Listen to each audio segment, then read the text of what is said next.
Hi everyone, Rich Crescenti here with another in our series of videos making music with Melodyne, and today we are discussing inconsistencies of timing, specifically with vocals. Now in previous videos we discussed inconsistencies of level, pitch, and tone, and just like with those, there is no absolute rigid, exact, correct way to do this.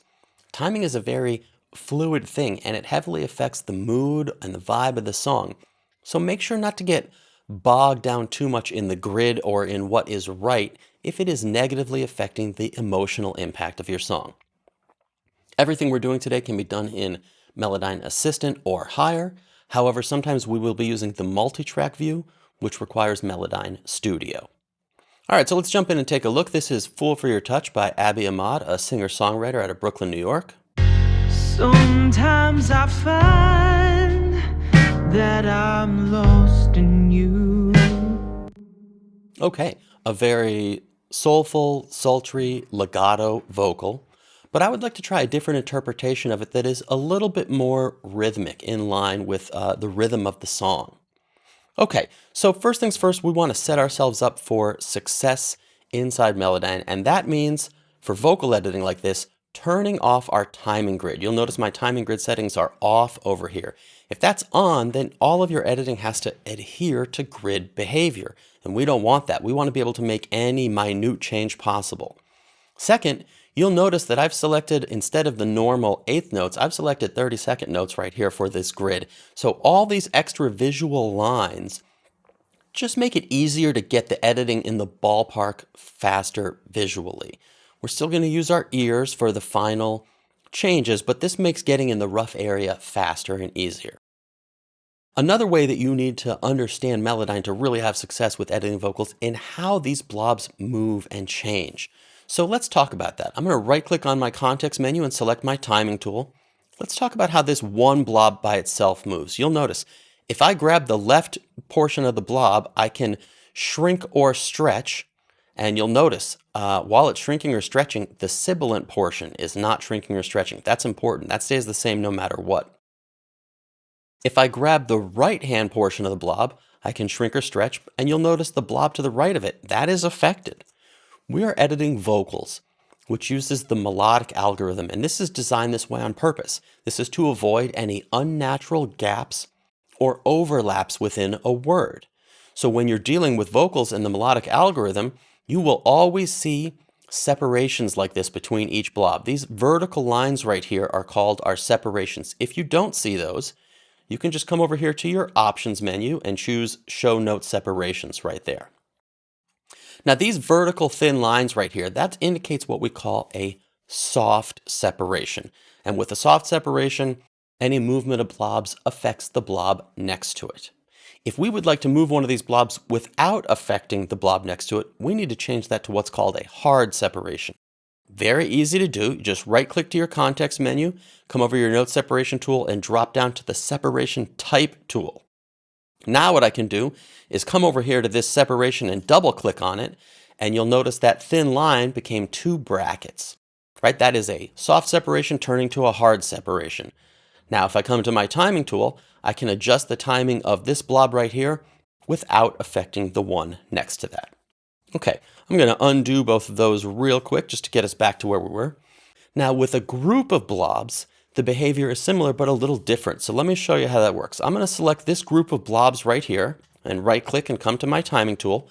I want to point out that there is a breath before this phrase and a breath after that is not selected. Okay, so if I grab the left boundary of any one of these blobs and shrink these, you'll notice they all shrink or they all stretch equally. The whole phrase is stretched or shrunk equally. If I grab the right side of any one of these blobs, they all shrink or stretch equally, affecting the blobs on either side. However, if I want to move the whole phrase, I can grab in the middle of a blob, but watch what happens. When I grab in the middle of a blob and I move it, only that very last selected blob shrinks. The other ones stay the same. So if you wish to move a whole phrase without changing it, what I would also do is select this breath at the end.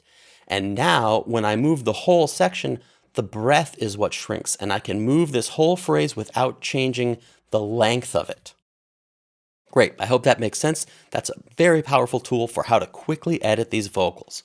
All right, now I think a timing reference is really important when we're going to be editing vocals, so I'm going to pull up my overheads right here from the drums. I'm selecting these with a gray blob. Remember that gray blobs in Melodyne cannot be edited, so this just acts as a visual reference for us to help us get the timing of some of these things right. So like I said earlier, I want to get this a little bit more rhythmic in line with the song. And there's a whole variety and variation in what is right. Let's give this a listen again from the beginning and pay attention to the vocal and how she starts it. Sometimes I find. Okay, that's sometimes right there, right? I might want that to land right there on that snare drum. However, where is actually the starting point? That S is a pretty long phrase right there that spreads out. So is it right at the beginning? Is it right where the pitched point starts? I generally like to look right here. We see this little shoulder, right? That might be a good starting point for me. So I'm going to grab right there and try this out. I'm going to grab this and move this just over, and I can always raise my mouse up and make sure that I get that exactly right where that snare starts right there. And let's hear this again. Sometimes I find. Okay, I like that. I liked what that did. That sometimes hits right on that snare note right there. Now, this has changed the other blobs that are in here, so you may need to do a little bit of pulling and tugging to see what's right. Now, this phrase right here, the word find, I want this to land on this bass drum note right here, but this is even a little more difficult. First of all, the sibilant portion of this, the F on the word find, is on the word before that. That's not a big deal, but we've got a couple of points in here that might be different variations on a performance, and they all might sound good depending upon what you're looking for. So let's talk about this, right? First things first, I want to start out with this F hitting right on that kick drum. So I'm going to select these right here, and I'm going to also select this one and this one, because I'm going to grab in the middle and move this whole phrase over, stretching that last one. See how that sounds right there. If I move that over, you'll notice this moved this out of line. So let me undo that real quick and deselect that. And now when I move this over, we're just going to stretch that first word. Let's see how that sounds. Sometimes I find. I didn't like that because that pulled this word out too long. That's easy enough to fix. I can just come and bring this back right over right here to where it was. Let's hear this again. Sometimes I find. Okay, so that F right there, that was nice. That's one interpretation.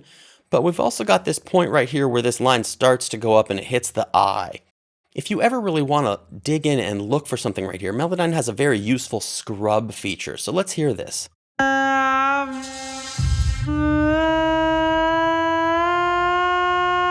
Okay, so the question is, do we pull this first little swing up right here or right where that I kind of evens out? Let's try them both, right? I'm going to select this one, and I want to shrink this note right here. So I'm going to take that and move these all a little bit that way. Let's try where this shoulder of the note right here hits right on the bass drum. Let's hear that. Sometimes I find. That's nice. That's a different interpretation. Let's hear this where when the I really settles down, happens on that snare drum. I want to hear that. And I kind of want all of this word and this word and this word and this word to all sort of shrink or stretch kind of equally. I want this one to stretch out a little bit. So I'm going to select these four and move this over a little bit. And let's hear how this sounds when we do this. All right. Sometimes I find.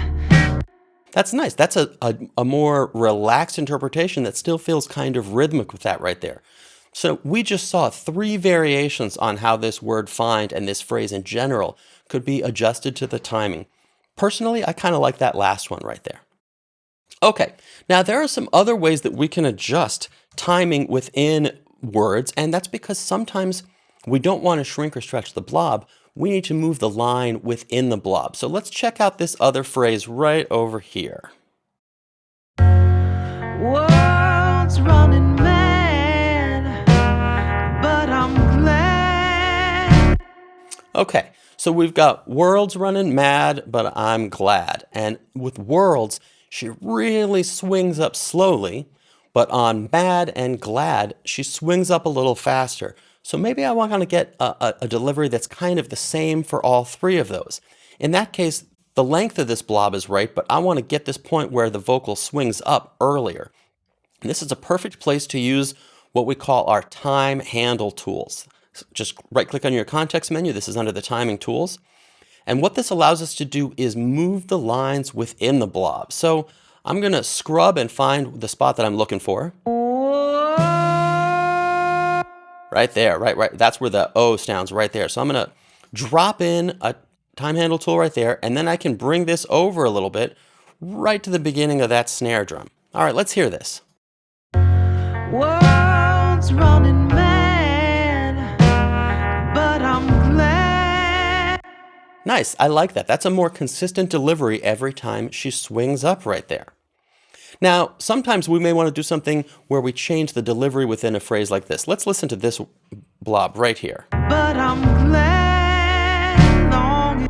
Okay, so on the word glad, she kind of holds the pure tone and then goes to vibrato after that. And maybe I want to change the timing of that. I want to get it a little more rhythmic, or I want her to hold that initial straight note out. We can do the exact same thing with the time handle tool. But sometimes with a blob like this, a great thing to do is to use the split notes into trills. This, what allows us to do is take this vibrato portion right here. If I right click, we come to our note separation tool and we see separate note as trills. This will only work on vibrato, but watch what this does. When I click on this note and choose separate notes as trills, we get the individual up and down portions of this vibrato have been separated into separate notes. And this is a great way to edit this right here.